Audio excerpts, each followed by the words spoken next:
Hi, and welcome back to the Lilly Moon Paint channel. I'm Kimberly Cook from Born in a Barn Boutique, and today I'm here to talk to you about furniture prep. It is one of the most crucial parts of the entire process. Not the most glamorous, but the most necessary. So we're going to go over the process and some products today to help you along. Let's go on over to my workbench. So here we're looking at a few different products that are going to help our furniture prep be successful. The first one is the Lilly Moon Furniture Prep. I've been using this ever since it came out, and I switched over to what I was using before to this solely. One of the main reasons why, well, there's a few really good things about this product. One of the things that I really like, this is a concentrate. So what you're looking at here, you're going to take 6 ounces of this, just 6 ounces, and mix it into this. So this is going to be the amount of furniture prep you get with 6 ounces of this concentrate. The other amazing thing about this product is it's residue free, which not all of them on the market are, which means you have to wipe it down with a clean, watered down rag after you use your furniture prep. With Lilly Moon Paint's furniture prep, it's optional. We're standing here in front of the china hutch that we're going to be prepping today. Now there are different steps to your prep and in an order in which we recommend that they're done. And I'm going to go ahead and put that right here. Now everyone has their way of doing things. Here at Lilly Moon Paint, this is the way that we recommend you prep all your pieces before painting.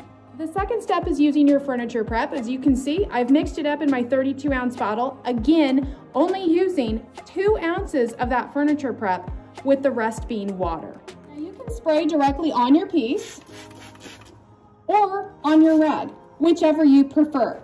I prefer to spray directly on my piece. It won't hurt anything.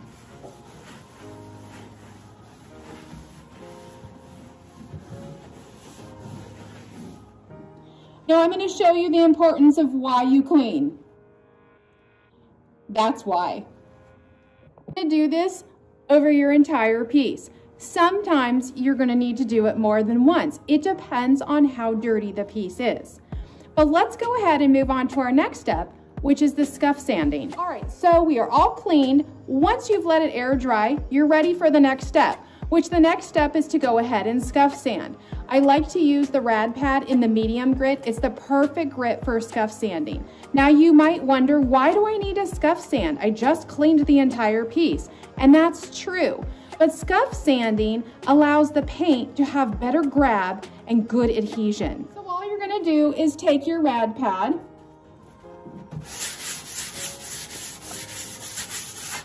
and gently go over the entire piece.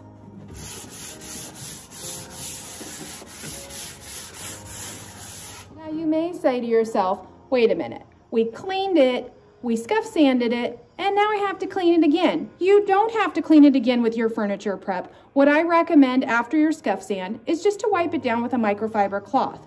There is not a lot of dust or debris that's produced from the scuff sanding, so wiping it with a cloth will work just fine. I'm going to quickly go through the different grits of the rad pads and why you would use them. So the medium here would be if you're removing finish. The fine would be for preparing finishes. The very fine would be for finishes, they say, which means, you know, if you're sanding in between coats. And super fine would be for a final finish. Now, I made a mistake. I said I was using the medium grit earlier. I was not. I was using the very fine finish, which is completely fine because when I'm scuff sanding, I don't want to be scratching my surface, and I'm not looking to remove any of it. I'm looking just to kind of rough it up a little bit. So you could use the fine or the very fine for that. Thank you so much for joining me today here on the Lilly Moon Paint channel. I hope that video was helpful for you.